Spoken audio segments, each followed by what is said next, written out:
রিজিকের মালিক কে? আপনাকে আল্লাহ পাক যতটুকু রিজিক দিয়েছেন তাকদিরে লেখা আছে না? তাকদিরে লেখা আছে না? তাকদিরে লেখা আছে যেটা, সেটা কি আপনি না খেয়ে মরবেন নাকি? যদি আপনার তাকদিরে থাকে যে আপনি 50 বছর বাঁচবেন আর 50 বছরে আপনি 500 মণ চাল খাবেন, কথার কথা, ওই চালের এক দানা বাকি থাকতে আপনি মরবেন? মরবেন না। তাহলে রিজিক কি আমার সাথে সম্পৃক্ত না আল্লাহর সাথে সম্পৃক্ত? এই বিশ্বাসটা করতে হবে। তো দাড়ি রাখলে কি মেয়েরা পছন্দ করবে না নাকি? বলেছে যে বিয়ে করবো না দাড়ি রাখলে, এমন কথা বলেছে? যদি কোনো মেয়ে এরকম কথা বলে, ওই মেয়েকে বিয়েই করার দরকার নেই আপনার। যদি কোনো মেয়ে আপনাকে বলে যে দাড়ি রাখলে ভালো লাগে না, শেভ করতে হবে, না হলে বিয়ে হবে না, বিয়ে করব না, ওই মেয়েকে বিয়ে না করাই উচিত আপনার। ওর তো মানে আপনাকে বিয়ে করার যোগ্যতাই হয়নি, ওর তো যোগ্যতাই হয়নি আপনাকে বিয়ে করার। সে তো দাড়ি নিয়ে প্রশ্ন তুলছে। যে মেয়ে বলবে যে নবীর সুন্নত আছে এজন্য আপনাকে পছন্দ করি, তখন বুঝবেন যে হ্যাঁ, এই মেয়ের মধ্যে ভালো কিছু আছে। যেই মেয়ে দেখবে যে আপনি নামাজি কিনা, যেই মেয়ে দেখবে আপনি নামাজি কিনা, দাঁড়িয়ে আছে কিনা, ইমানদার কিনা, দিনের জন্য কিছু করেন কিনা, হালাল খান কিনা, ওই মেয়ে ইনশাল্লাহ আপনার ঘরে শান্তি দিবে। আর যেই মেয়ে আপনাকে দেখবে আপনার কত বড় সম্পত্তি, কতটা বড় জমি, কত বড় চাকরি, সুদ খান কিনা ওর কোনো আসে যায় না, টাকা হইলেই হইল, এগুলোকে ঘরে ঢুকালে অশান্তি। অশান্তি কি চাচ্ছেন, শান্তি না অশান্তি? নবী সাল্লাল্লাহু আলাইহি ওয়াসাল্লাম বলেছেন, দিনদারিতা দেখে মেয়েদেরকে বিয়ে করো। কি দেখে? একই বিষয় ছেলেদের জন্য মেয়েদের জন্য সেম। ছেলে দেখতে হবে দিনদার কিনা, মেয়ে দেখতে হবে দিনদার কিনা, পর্দা করে কিনা, দিনদারিতা আছে কিনা।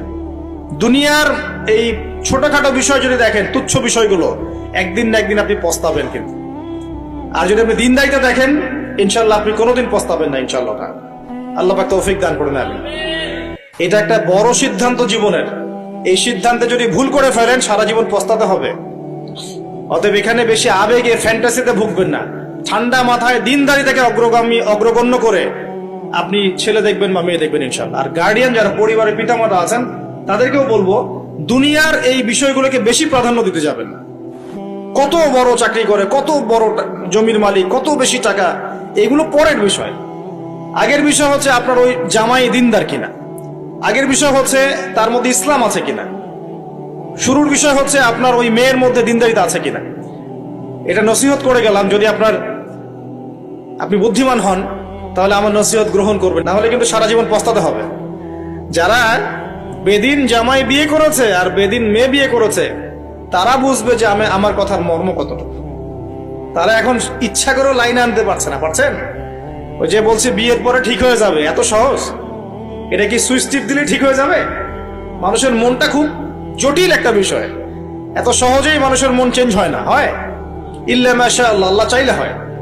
কিন্তু যদি মনে করেন যে পর্দা করে না, বিয়ে করি তারপর পর্দা করবে, করাই নিব, বানাই নিব, নিজের মতো গড়ে নিব, এত সহজ নয়। পরে দেখবেন সেই মেয়ে আপনার দাড়ি শেভ করায় ফেলছে, করতে পারে না, আপনাকে পেরেশানিতে ফেলবে। সবার এত টাকা, তোমার টাকা নাই। এই যুগে একটু সুদ খেলে কি হয়, সমিতিতে নাম লেখালে কি হয়, সুদের লোন নিলে কি হয়, সবার একতলা বাড়ি, আমার কেন, সবার 4-5 তলা বাড়ি, আমার কেন একতলা থাকবে, নাও লোন নাও, বাড়ি করি।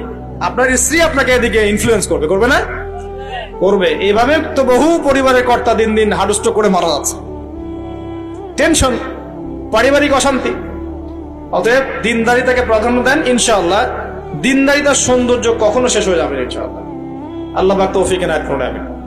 প্রিয় ভাইরা, আলোচনা একটা বড় অংশে এবার আসছি, এদিকে খেয়াল করেন, একটু মনোযোগ দিতে হবে। এখন থেকে আমরা একটু গুরুত্বপূর্ণ জায়গায় যাব। নবী সাল্লাল্লাহু আলাইহি ওয়াসাল্লামের সুন্নতের উপর আমল না করলে আমরা কি জান্নাত পাবো কিনা? আর নবীর সুন্নত কি শুধুমাত্র ইবাদত বন্দেগীর ক্ষেত্রে করলেই হবে, না জীবনের সব ক্ষেত্রে করতে হবে? আমার সাথে কথা বলেন। নবীর সুন্নত কি শুধু ইবাদত বন্দেগীতেই করব, নাকি জীবনের সব ক্ষেত্রে করব? আল্লাহর নবী সাল্লাল্লাহু আলাইহি ওয়াসাল্লাম মাত্র 23 বছরে আইয়ামে জাহিলিয়াতকে সরিয়ে দিয়েছেন, কি দেন নাই? আইয়ামে জাহিলিয়াতের শিরক, ওখানকার আপনার সুদ, ওখানকার আপনার জেনা, ওখানকার মাদক, ওখানকার গোত্রীয় হানাহানি 23 বছরের মধ্যে পরিবর্তন হয়েছে কিনা? যখন মক্কা বিজয় হয়েছে, তখন কি ওই মক্কার মধ্যে কোনো শিরক ছিল, কোনো মূর্তি পূজা ছিল, কোনো সুদ ছিল, কোনো মেয়ের সাথে খারাপ আচরণ করা হয়েছে, কোনো ধর্ষণ হয়েছে, কোনো ব্যভিচার, গোত্রীয় হানাহানি, না সবাই ভাই ভাই হয়ে গেছে?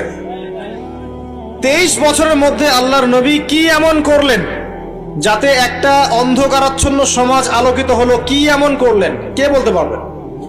23 বছরের মধ্যে আল্লাহর নবী কি এমন করলেন? তিনি কি কোনো জাদু করেছেন? তিনি কি মানুষকে বশ করেছেন? তিনি কি আল্লাহর ফেরেশতাদেরকে দিয়ে জোর করে মানুষকে দিনের দিকে নিয়ে আসছেন? তিনি কি মানুষের গলায় ছুরি ধরে ইসলাম কবুল করিয়েছেন? এই কোনো কাজই আমাদের নবী মুহাম্মদ সাল্লাল্লাহু আলাইহি ওয়াসাল্লাম করেন নাই। করেছেন? বরং তিনি মানুষের কলব, মানুষের হৃদয়টাকে পরিবর্তন করে দিয়েছেন। বলেন সুবহানাল্লাহ। মানুষের হৃদয়ের মধ্যে আগে কুফর ছিল, আল্লাহর নবী সেখানে ঈমান ঢুকিয়ে দিয়েছেন। মানুষের হৃদয়ের মধ্যে আগে শিরক ছিল, আল্লাহর নবী সেখানে তাওহীদ ঢুকিয়ে দিয়েছেন। মানুষের হৃদয়ের মধ্যে আগে হারাম ছিল, নবী সাল্লাল্লাহু আলাইহি ওয়াসাল্লাম হালাল ঢুকিয়ে দিয়েছেন। মানুষ আগে বস্তুবাদী ছিল, দুনিয়া কেন্দ্রিক ছিল, আল্লাহর নবী মানুষকে পরকালমুখী করেছেন। মানুষ আগে আল্লাহকে চিনত না, আল্লাহর নবী মানুষকে আল্লাহকে চিনিয়েছেন। মানুষের কবর, হাসর, জান্নাত, জাহান্নাম নিয়ে এত চিন্তা ছিল না, আল্লাহর নবী তাদেরকে পরকালীন জীবন সম্পর্কে সচেতন করেছেন। করেন নাই? কিভাবে করেছেন? উত্তর, নবী সাল্লাল্লাহু আলাইহি ওয়াসাল্লাম দুইটা উৎস দিয়ে করেছেন। কয়টা উৎস ভাই? 1 নাম্বার আল্লাহর কিতাব মানে আল কোরআন, 2 নাম্বার নবীর সুন্নত মানে কি?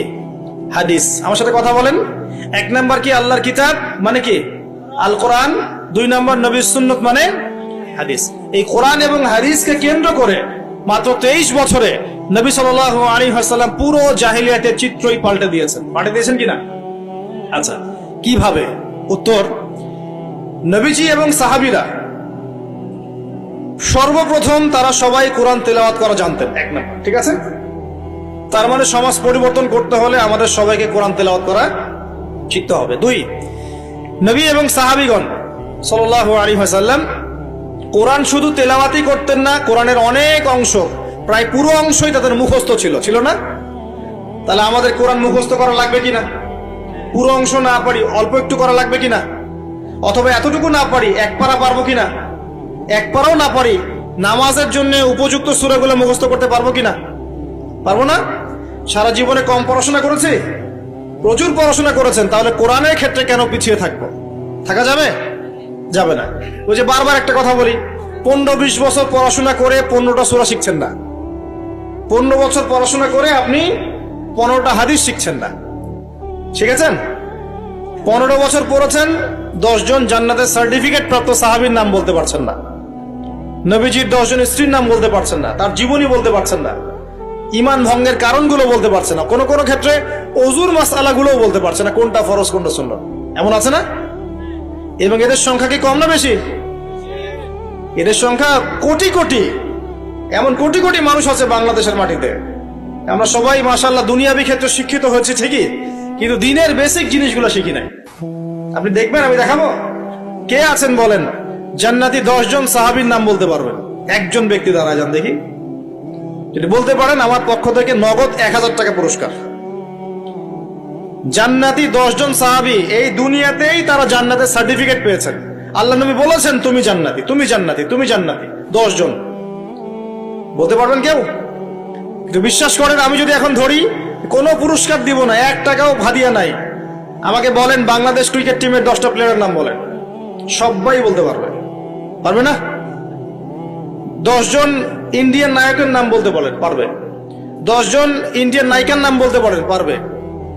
10 জন আর্জেন্টিনার প্লেয়ারের নাম বলতে পারেন, পারবে।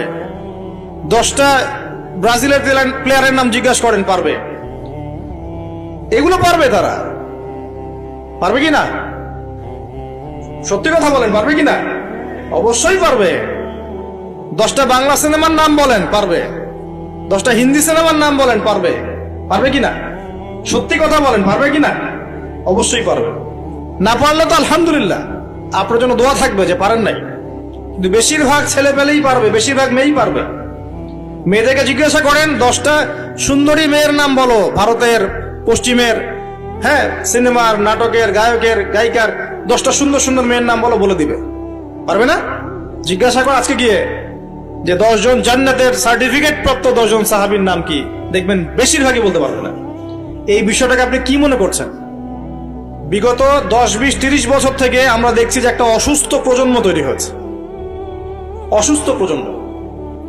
কিরকম অসুস্থ? দিনের জ্ঞান অর্জনের কোনো ফিকির করে না, সারাদিন দুনিয়ার জ্ঞান অর্জন নিয়ে পড়ে আছে। এর উদ্দেশ্য একটা সার্টিফিকেট অর্জন করে চাকরি পাওয়া। উদ্দেশ্য এটাও না যে এই জ্ঞান দিয়ে সে দেশ ও জাতির খেদমত করবে, এটা উদ্দেশ্য না।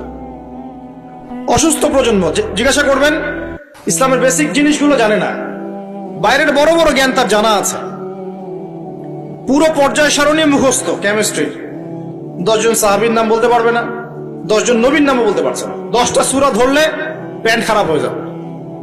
একটা সূরা, সূরা ফাতিহা বিশুদ্ধ করে কোন আলেমের সামনে তেলাওয়াত করতে দেন, দেখবেন 10টা ভুল করে বসে আছে।